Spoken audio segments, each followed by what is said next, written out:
Good afternoon and welcome to today's Learn at Lunch webinar. Today we will have two segments to help with producers managing in challenging times. This first segment will be on the Oklahoma Agricultural Mediation Program, and the second segment will be on farm stress. So talking about the Ag Mediation Program is Mike Mayberry. Mike, I will turn it over to you now. Thank you, Brent. Welcome to the program, everyone. I am the Executive Director of the Oklahoma Ag Mediation Program, and we office out of the State Capitol Complex in the Department of Agriculture there at 28th and Lincoln. In a bit, I'll tell you about how to reach us if you need to, but first I'd like to tell you about the program itself. The program was started in Oklahoma in 1988, 87, and came online in 1988 through some statutes that were passed to help Oklahoma farmers and ranchers and producers in their challenging times. And some of the things that we all know goes on with agriculture in Oklahoma. You know, first there's never enough rain, and now there's too much rain, as an example. Or there can be ice storms and wildfires in the same year, and several times even in the same year, things that interrupt the ability to plan and do cause stress for Oklahoma farmers and ranchers. We exist basically to try to help at no charge. And you might be asking yourself, well, what does mediation have to do with my farming or ranching operation? It's an opportunity for my program, which is a USDA-sponsored program out of Washington, D.C., that works with the farmers and ranchers and producers in Oklahoma to try to work through problems that might exist, either financial or contractual or credit-based issues. And just in the new Farm Bill, they've added a few more different opportunities that we'll get into in a minute. But right now, I want to talk about mediation itself. It's voluntary and it's confidential. You can see from my slide. Nobody needs to know that we mediated, and nobody will except the participants in the room. And it's never reported upstream by name. It's only reported the number of cases and the types of cases that we have done. So it is very confidential, and that's one of the criteria in Oklahoma and elsewhere about mediation. The types of mediations that we have historically said that we do are listed on this next slide, and it's farm credit and loan servicing. Sometimes people are behind on their loans, or their farm plans are not working. Eligibility issues. If you get a letter from one of the USDA agencies and it does not tell you that you've been accepted into the program and you don't understand why, or you question the process, if your answers are not satisfactorily answered, you can say, can we go to mediation? And we'll go into the room and privately talk about why you were or were not selected to be in one of the USDA programs.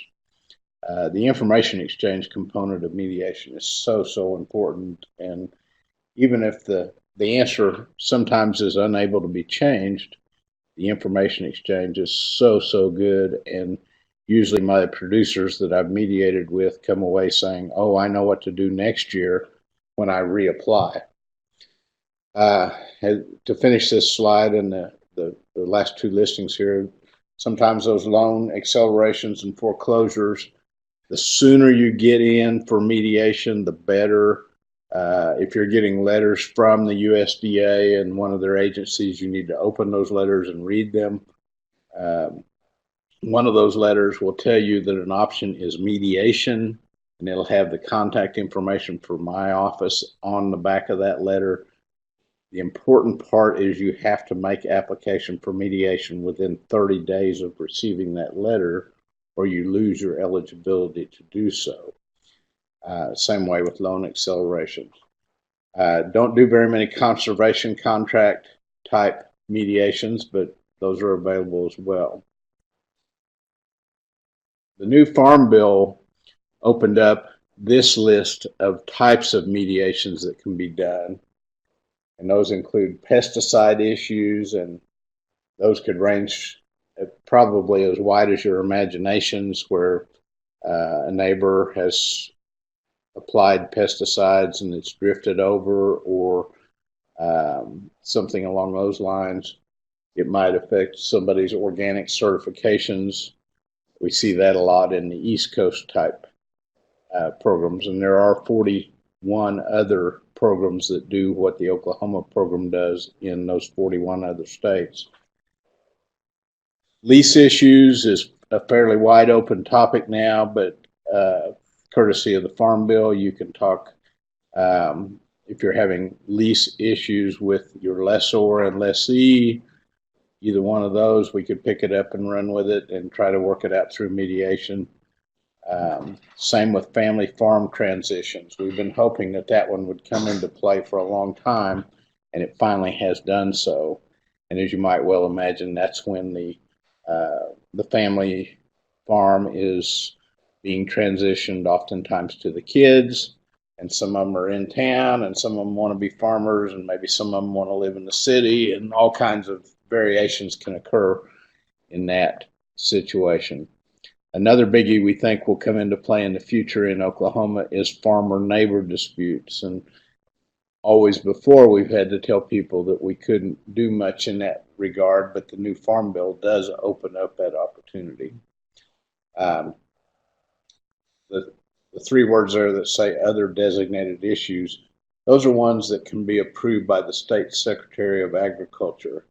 And we would present those and say, is this something that is eligible? They have to be pre-approved by USDA, but we're all learning about this with the recent passage of the Farm Bill, and we know that we have some openings there that we will be using in the future. We're just not quite sure what they are yet. And then finally, credit counseling is a new option as well. There are a number of programs that are out there, including the IFMAPS program at Oklahoma State University.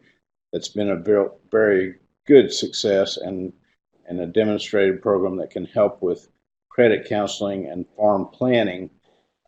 We intend to get with them and work a little closer now that we're able to do so courtesy of the Farm Bill. Also important to our program is that we are able to work with farmers and ranchers in all 77 counties. They need not be residents of Oklahoma, but they do need to be doing business in Oklahoma as producers. If you live in Kansas or Texas or Colorado or New York State and you're doing farming and ranching in Oklahoma, you're eligible to use the mediation program as long as you're doing your farming operation or ranching operation here in the state of Oklahoma. We work with banks and USDA, sometimes it's the FSA, lenders, or guaranteed loan programs. And then, as I said earlier, if you've received an adverse decision letter from any USDA agency, such as FSA, Rural Development, or any of those, we can help you with that and help you have a better understanding what is going on there if you're unsure and you ask for mediation, as long as you do so within that 30-day window. The benefits of mediation, nobody wants to be stressed out and concerned about what's going on and losing sleep. So we can probably get it done pretty quick when we get the call. Our efforts are to have your mediation easily within just a few weeks or 30 days maximum of when you first make contact with our office. The important part is that everybody has to be willing to mediate, and sometimes the USDA agencies are unable to say yes if you have exceeded the 30-day request window. But there's no cost to asking for an Oklahoma ag mediation. We're funded by grant monies out of Washington, D.C., so there's no cost, and it does remain private, so the working relationship between you and whomever you're mediating with will stay intact. Usually it's either decided that day that it's going to change or it's not going to change. Sometimes somebody has to go look something up and determine if it's possible or not. But you'll have your answer fairly quickly, and you don't have to just continue to be stressed or losing sleep just because you're waiting on a decision. By the way, the mediator is not like a judge who hears both sides of the story and then makes a decision. The mediator helps keep the parties talking, and then the parties make the decision rather than the mediator. It's an important component of mediation. It's not whoever has the best story wins. It's how do we make it better than what it was when everybody walked into the room? What are the options to do so? Slide too far there. So the way you ask for mediation is you contact our office, and we'll show you on the last slide how to do that. You request mediation. You show us the paperwork you've received. We agree to be confidential.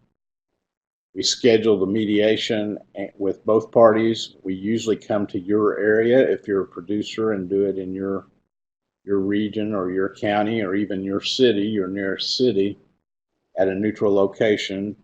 When I'm setting up the mediation, I don't tell anybody who's coming and what we're talking about. We simply ask for a private room. We go in and we talk, and then we all depart. Nobody knows what we talked about while we were in there. And as you can see from the rest of this slide, you basically tell your story, exchange information, and the mediators help with the negotiations. Most of this I've already covered. But once an agreement is reached, it's written down. Each of the parties signs it and says, "This is what I agree to," and then everybody leaves the room and goes to do what they said they would do.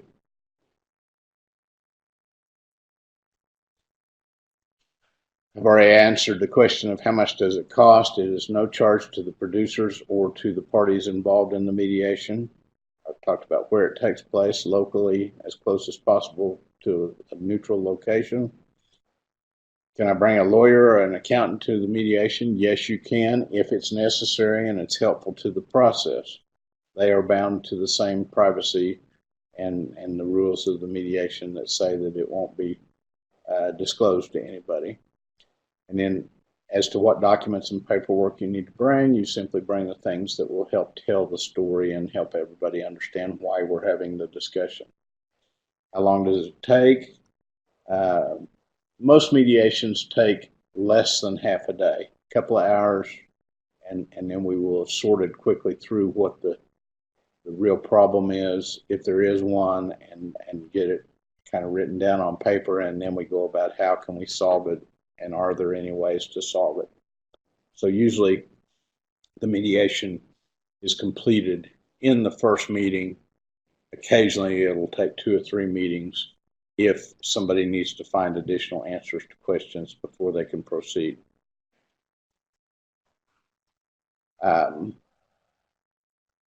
The program in Oklahoma, as I said earlier, has been in effect since the late 80s, and we've helped hundreds, if not thousands, of producers in Oklahoma walk through this process. There's a very high completion rate and success rate in determining a positive outcome. It's north of 95% success rate typically in an average year. It helps you avoid some of the more formal processes that include things like litigation and going through the court process, appeals, bankruptcy, and foreclosure. The program helps farmers in all 42 states where it takes place. And I meet occasionally with my peers from the other states, and we all are like-minded in trying to help our American farmers and ranchers. So this is the last slide, and it talks about how to reach the Oklahoma Ag Mediation Program. You can see our website there that talks about the program and kind of goes through the things that I've gone through today. Our email is a general box in our office that comes in. There's only two of us in the office, and you're either going to speak with Cheyenne Sparks or myself, and we're going to walk you through the process in a way that makes you very comfortable. The two phone numbers are listed there, 800 number that's reachable from anywhere in the country, or our 521-3934 number is available to you in state. It doesn't matter which one you call because both will reach our offices directly. We're available day or night to talk. If somebody needs to call us at 9 o'clock at night, we're happy to take that call. If you're calling, we understand that you're probably having farmer or rancher stress, and looking back at the title of this, Managing in Challenging Times, that's what we want to do, is we want to help you as best we can using the resources of the Oklahoma Ag Mediation Program to help you have a better day starting today and tomorrow and in the future. And that's what we exist to do, and we're very, very happy to do so. The information on this slide should be everything you need to reach us. We have a Facebook page. You can Google us. All you have to do is put in Oklahoma Ag Mediation, and you can find us that way. And I guess as I wind down here, I would be saying also that it may not be you that needs us. If you're listening to this program, you may know a neighbor producer down the road a mile or two that's having trouble and not succeeding in the way that he or she would hope to. So I would ask that you help them reduce their stress and manage in the challenging times by letting them know about our program as well. We feel like we're there to help the people that need us, and we come to the table, as I've said, without charge, with a helpful attitude, and ready to do this on a voluntary and confidential basis. So, Brent, I thank you for the opportunity to talk about the Oklahoma Ag Mediation Program. And if anybody needs us, I hope you'll steer them our way. Thank you, Mike, for telling us about this program. And yes, we will definitely steer them your way. Next up, we will have Dr. Matt Brosey speak on farm stress. All right, welcome. My name is Dr. Matt Brosey. I am a marriage and family therapist. I'm actually a resident faculty in human development and family science at Oklahoma State University, and also hold a joint appointment with Oklahoma Cooperative Extension as a state specialist. Today, I wanted to talk a little bit about stress and stress management. I've got a number of topics involved in this webinar that we'll run through, just kind of giving some general statistics and the state of stress in Oklahoma, common factors related to stress and stress process, and finish up with talking a little bit about some things that folks can do to manage stress effectively. All right. First and foremost, just giving some general background on what stress is. Stress is basically the feeling of being under too much mental or emotional pressure. What happens is pressure then turns into stress whenever folks are basically feeling unable to cope with that stress or that pressure. Interestingly, stress reactions differ across different folks. Different situations that may feel stressful to one person may affect being motivating to another person. So people's interpretation of stress and stressor events and responses vary dramatically. The problem with stress is that stress suppresses the immune system. So over time and overloaded amounts of stress makes it easier for you to get sick, makes it harder to fight off infections. And what's interesting is some of the new research is starting to look more specifically at brain functioning. That stress has been shown to shrink the hippocampus region of the brain, which is where memory and emotions are stored.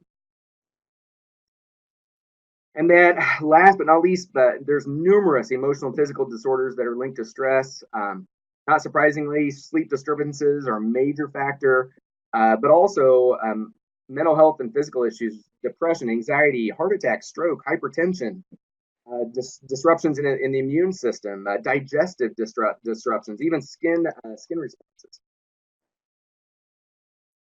Now, the thing is this is a graph of kind of the the amount of stress that can be involved in somebody's life, and there's a lot of information in this slide. But what I'm trying to point out here is that there's a difference between what's called eustress versus distress.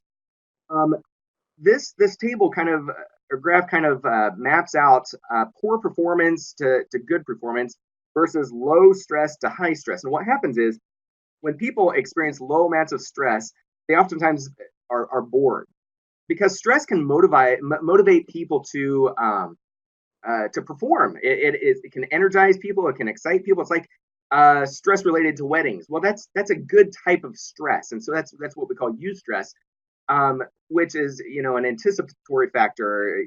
It's something that people look forward to and kind of achieving and accomplishing. However, too much stress leads people into a distress level where they perform poorly.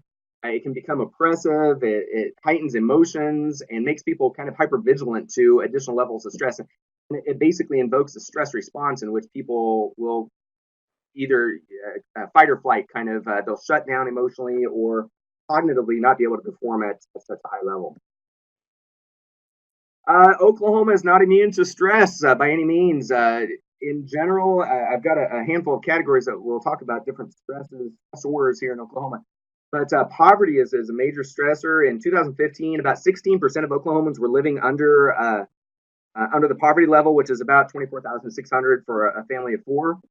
That's about 16% of Oklahomans, and that historically has been significantly higher than the nation's level of poverty for about the last 10 years. And so this is a significant for Oklahoma. Obesity and health.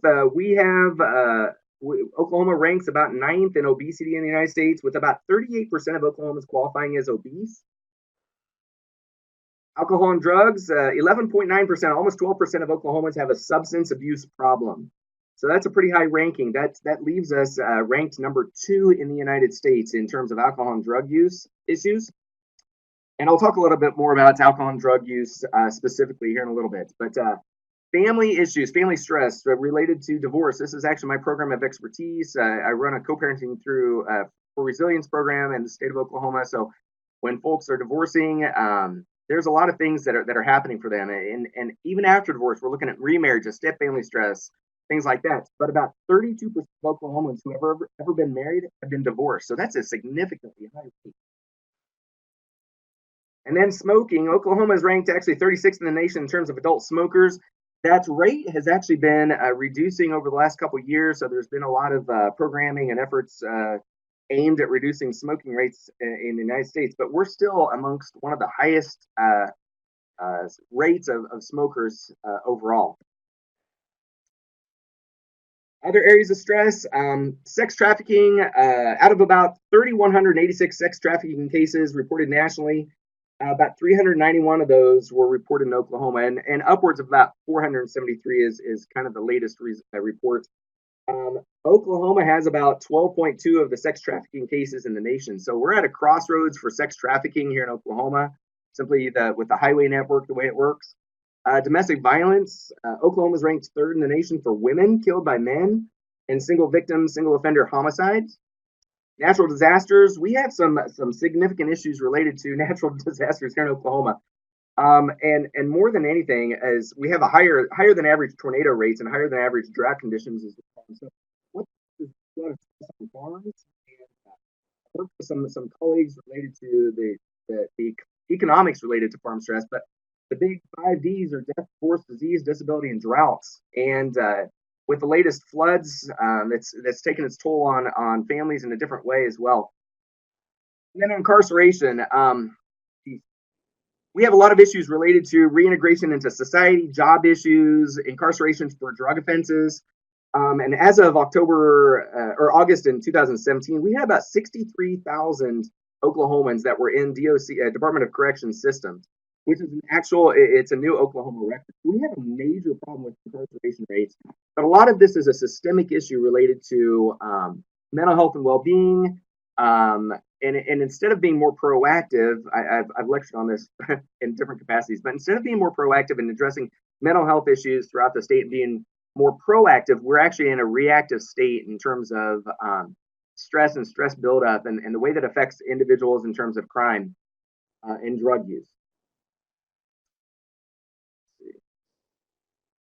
Now, what happens with stress? So going back to stress, we got a lot of areas related to stress, but what happens is stress builds up over time. And the stress response in the body is a protective system that's designed for short-term and infrequent use. And so we're not supposed to be chronically stressed. And so we have a natural adaptive way that our body deals with stress. But when a person is faced with a dangerous, stressful event, the body prepares the person for the challenge. When that person lives out a lifestyle that ends up overtaxing the built-in coping mechanism, then health can actually start to suffer. And what happens is this is a process called allostasis, but you're basically overtaxing the system over time, and it starts to take its toll on the different functions within the body. So with that accumulation of stress, is dealing with these things too long. Of course, it takes its toll on families and relationships and well-being and cognitions and ability to be flexible and adapt to different stressors and stressor events. And what happens is we start to compound this with other mental health issues. And so this is where anxiety sets in and depression sets in. And mental health by the numbers in general, we have approximately 1 in 5 adults in the United States, which is about almost 44 million, or about 19% of the population, experiences mental illness in a given year. Approximately 1 in 25 adults in the United States, which is almost 10 million, experiences a serious mental illness in a given year that substantially interferes with or limits one of the major individual's major life activities. So these statistics are really off the charts, with 1 in 5 experiencing a given issue in a year. We've got to address this issue a little bit more actively than we are. In general, this is one of my favorite slides in this presentation. But in general, we've got Oklahoma is really not okay. So Oklahoma has some of the highest rates for mental illness and substance use disorders in the United States. And I've plugged in some substance use issues into this presentation as well, because people cope naturally by using substances. They engage in some sort of capacity to reduce stress. And one of the most popular ways that people are doing is by using substances, whether that be alcohol or drugs. Oklahomans with any mental illness in general, we're about 22.4%. We're actually third in the nation, any mental illness. Oklahomans with a substance use disorder is about 12%. We're number 2 in the nation. And Oklahomans with serious mental illness is 5.24%, which is second in the nation. And the differentiating capacity between any mental illness or any serious mental illness, that's when we start dipping into some major depressive disorder type things, some serious anxiety disorders, any kind of psychosis, or any kind of substance use disorders.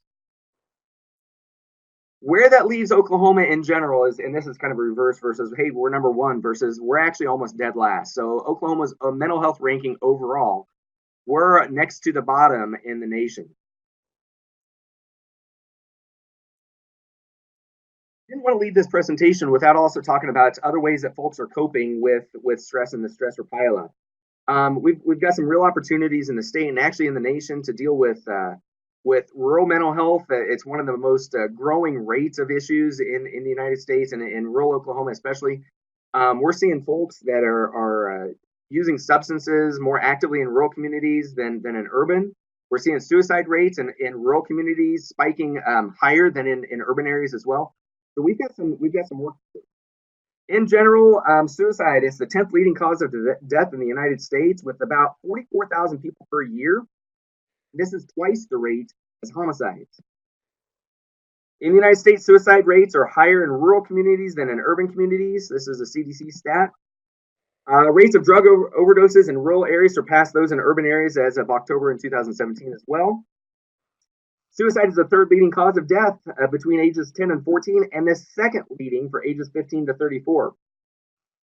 Estimated 1 million attempts occur per year, with a 24% increase in suicide rates across the past 15 years. It's the greatest increase in the past 10 years, though. So something is significantly changing in our nation. We can point the finger at a lot of different factors, a lot of different issues. I pick on technology a bit because I see the impact of technology on our young adults and their sense of self, but also middle adulthood. We see folks leaning more on technology to fill as a filler in general. We'll talk more about that here in a second. It's more common amongst older white males as a demographic. And then age 18 to 25 is the most common suicidal thoughts and attempts. And so we're not talking necessarily about suicidal the completions, but the thoughts and attempts are highest amongst our young adults. And then with regard to the method, the means, the lethal means is firearms are actually the most common method. And I've done some other programming on what do we do to address suicide rates in general. One of the most popular mechanisms is what they call lethal means reduction. And so we know that firearms are actually the most lethal use. And so whatever we can do to get people past the acute suicidal crisis, and I think I've got some points on this later, get people to acknowledge the impact that firearms can have, use safely. But when folks are in acute suicidal crisis, is actually one of the things that we need to attend to the most, is making sure that we separate them from the means that they would choose. This is a busy slide as well, but this is common cases of emotional distress. So where are people feeling the most distress? And about 44% of Americans report that their stress has increased over the last 5 years, and that the top stressors for folks are job security, money, and work factors. So it is a normal part of life, but there's a lot of factors from these big five categories being environmental.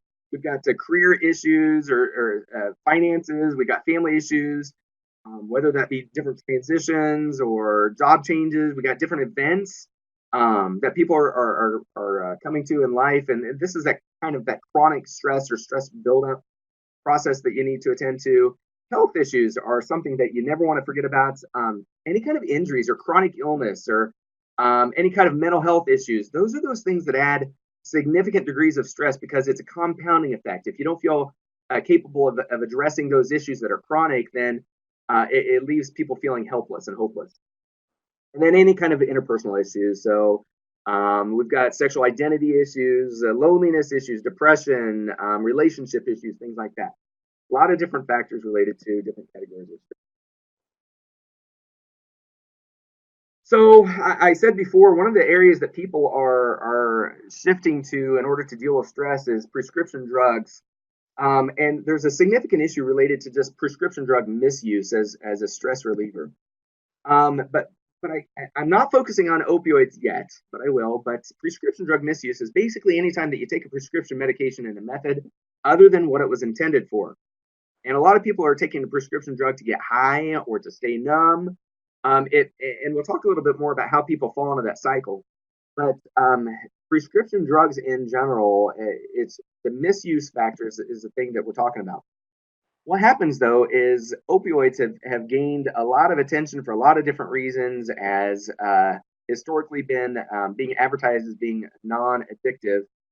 And what's happening is that people are ending up getting on the opioids, perhaps for pain relief issues for the right reasons, but then the access to that leads to a habituation, kind of a tolerance and an addictive process. And so folks with opioids oftentimes will take a higher dose or take it more often or take it in a way that it wasn't meant to be ingested to get the effect more quickly, such as snorting or injecting. Then the compounding effect is as folks are having trouble dealing with anxiety or depression, they may be on other kinds of medications like a benzodiazepine. But whenever you mix that with an opioid or with alcohol or other drugs, the effects can be lethal, flat out lethal, toxic at the very least. And so if prescription drugs are being misused in any capacity and physicians aren't aware of that, then we have a recipe for disaster. So talking about the opioid epidemic in Oklahoma, we got some alarming statistics with Oklahoma. We're not in a good shape in general with the way that folks are using opioids. From 1991 to 2011, so about a 10-year span, there was near tripling of opioid prescriptions in the United States, from 76 million to about 219 million prescriptions. Near tripling of opioid-related deaths over the same time period. Oklahoma ranks 9th nationally for the rate of overdose deaths involving opioid pain relievers as well. And about 8.1% of Oklahomans over the age of 12 reported using painkillers non-medically, compared to the national percentage of about 4.8%. So this graph here really is alarming. So it breaks it down by age group, age 12 or older, 12 to 17, 18 to 25, and then 26 or older. we are significantly higher than the national rates for opioid painkillers. Oklahoma had a rate of 15.8 drug overdose deaths per 100,000 population compared to the national rate of 11.9 as well. So we are significantly higher in terms of overuse, opioid overuse, flat out overuse, and opioid deaths. So the question is I kind of talked about how's this related to stress and stress management? Opioids are oftentimes called the disease of opioid addiction is called the disease of despair. What happens in general is people are overwhelmingly being exposed to opioids to relieve physical pain. So that's the common sense response is a pain reducer. How did we get here? Well, that's a different story, and it's a deep story related to our overemphasis of maybe a pain awareness or whatnot. And I won't go any deeper than that for now. But what happens is the disease of despair starts oftentimes with a sustained injury. So folks in the workplace or on the farm may experience some sort of injury. It leads to job loss due to the injury or stress related to the ability to maintain that job and job performance with the injury, progresses into a coping mechanism to alleviate pain, and eventually into an addiction. So it's a very slippery slope. But here's the statistics on the main reason for the last episode of pain relief use. The next ones are feeling good to get high, relax or relieve tension, help with sleep, help with feelings or emotions, addiction-related issues, experimental issues, increase or decrease the effects of other drugs. So you can see below the pain factor, you see people coping with stress in some capacity. The need to relax or to numb up or to get high. So we've got a chronic use of prescription drugs, but also opioids as a stress reducer. Other ways that people are using substances or dealing with stress. A lot of people are using alcohol. A lot of folks will overeat or undereat. Almost a third of adults say that they skipped a meal because of stress in the past month. 2/5 of folks reported overeating or eating unhealthy foods because of stress. So we're emotionally eating. Too much sleep or not enough sleep. So there's where you start to see some depressive type symptomology in terms of changes in sleep patterns. But more than 40% reported that they had lain awake at night because of sleep in the last year. Then we get into some of the psychosocial kind of things related to ignoring or avoidance. And we as Oklahomans do a really good job of what I think Oklahomans are the best in the world of having grit. But that grit sometimes comes with a cost in terms of we double down when the going gets tough, we double down. And it's really easy to ignore stress, but that stress pileup, if you go back to that allostasis kind of process, that stress pileup then takes its toll in terms of our ability to either adapt to new stressors or different stressors, and also our cognitive functioning and our ability to flexibly adapt in order to deal most effectively with stress. And so I told you I pick on technology a little bit, and this is the number one thing that we're seeing amongst couples these days is that they're actually disconnecting relationally by using their phones. So people are getting their connection, if you will, on Facebook or on social media or by watching YouTube videos. It's just whenever we're connecting to something that isn't relational and real, we're not addressing our stress, number one, and we're disconnecting from those resources that we have in our natural environment. Oh, I'm historically not a big person that pulls stuff that I've seen on social media, but this little picture hits the mark on what I think this topic is really all about. Is we in general, this is the health iceberg, if you will, but we in general are so able to focus on physical health, diet, and exercise. So those things, this is almost like an iceberg. It's those things that we see, and it's easy to focus on our physical health and the food that we eat, and those are the easy things to pick on. But the things that are below the surface, and in fact, I would argue that those are the proactive kind of things.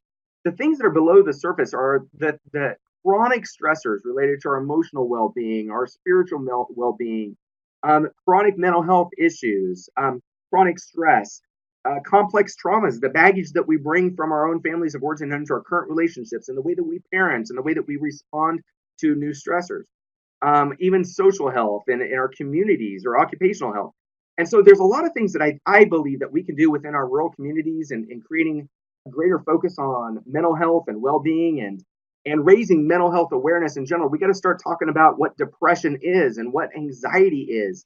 Um, I met with a physician a couple years ago, and I said, "Hey, what are the biggest issues related to this? We're seeing a major spike amongst our young adults in the university setting with regard to depression and anxiety." And he basically said it boils down to our brain's capacity to rebound. We're overtaxing our brains. We're flooding it with information, and we're not able to recover adequately. We don't have the emotional resources. We don't have the relational resources to deal with the stress and the normative stress, mind you. And so it's leaving a lot of kids feeling alone and incapable of having the wherewithal to know how to effectively deal with stress. So what do we do about all this? Number one, again, this is kind of superficial, but self-care is key. The thing that I want people more than anything to do is have some introspection and really start asking, how am I doing? And the thing is again, it's that lack of I would argue that we're aware, but a lot of times we don't know exactly what to do. It's like with Mental Health Awareness 101. I have here on this slide in red. Folks can correctly identify depression, but many don't know what to do about it. And so that's where we have to start talking about what is depression, what is anxiety, what is a substance use issue. How do I know when I'm not dealing effectively with the stressors around me? And it's one thing to recognize it in yourself, but I think there are folks around us that may be more objective into knowing how we're doing, and that's where I think that observational factor kind of kicks into high gear.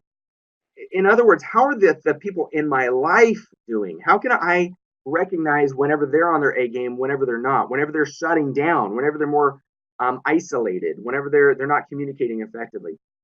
And so I think it's easier to recognize it in others than it is in ourselves, but we got to do both at the same time.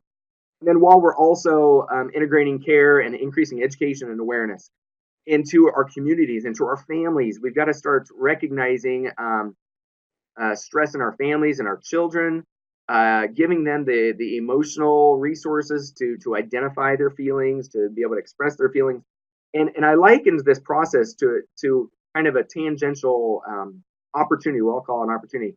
It's whenever I've seen states implement programs to help hairstylists be more responsive to understanding domestic violence. They are front runners to individuals who are sitting in a chair for an hour, give or take, talking about life, and it's important that they're able to recognize those signs of well-being and provide an opportunity to refer somebody to the right resources to get them the help they need. And so that's my mission with this presentation, with kind of my extension programming, is to get the word out about mental health, about stress management, and to start to try and make an impact in general, to get people to start talking about this.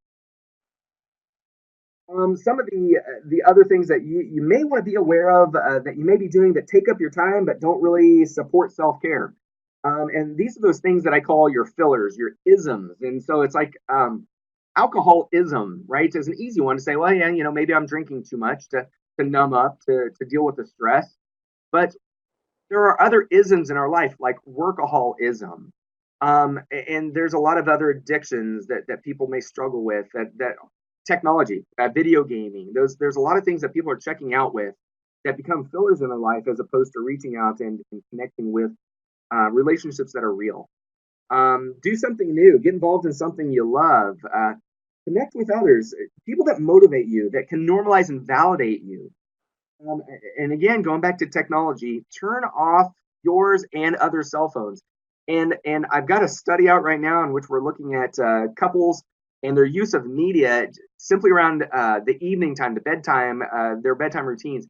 And you'd be surprised at how many people are disconnecting in order to come down from their day. And what the research has really shown us is that your brains actually aren't turning off or coming down. And they pick on those easy things, like the iceberg would focus on something like the blue light. Well, if the light from your technology, stimulates your brain before you close your eyes, well, then you can put a blue light filter on it to where you don't get that effect from the phone. However, your brain didn't slow down. The same activity was still there to stimulate and not help your brain truly recover and process through from the day. treat your fun commitments as seriously as your business commitments. I can't say this enough. Um, find those disconnections. Folks aren't taking vacations like they used to. They're overworking more than ever. They aren't getting as much sleep. And so folks need time to rebound and recover. There's no question about that. I'm a big fan of being outside as well. Get that vitamin D, get exercise. Exercise is actually one of the most critical things that helps your brain to process information. We know a lot about sleep and rapid eye movement sleep and the intersection between your rapid eye movement, deep sleep, and your brain's capacity to heal.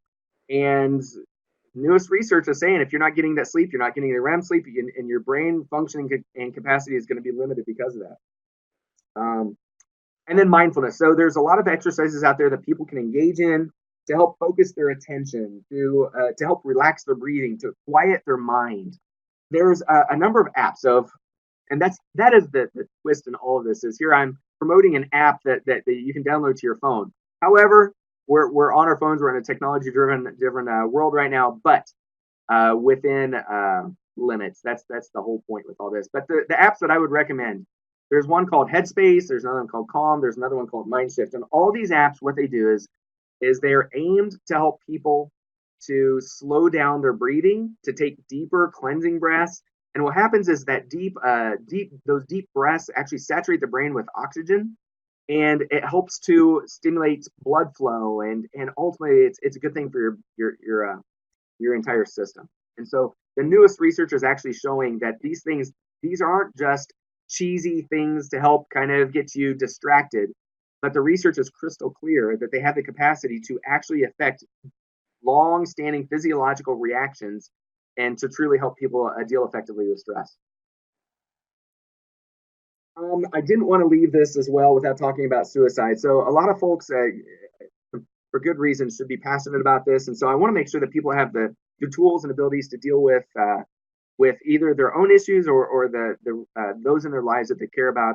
The National Suicide Prevention Hotline is 1-800-273-TALK. It's 8255. Again, that's 1-800-273-TALK, and that's been provided up in the top right-hand corner of this. But in general, what we're talking about is more than anything, slow down and listen. The majority of people are looking for support, for emotional validation, for to feel like they're not alone, and that's kind of that spiraling process with acute stress. But in general, listen for clues. Address that acute suicidal crisis in general. Look for those direct and indirect verbal or behavioral cues, some of the situational crises. I kind of fast forwarded on the next point here.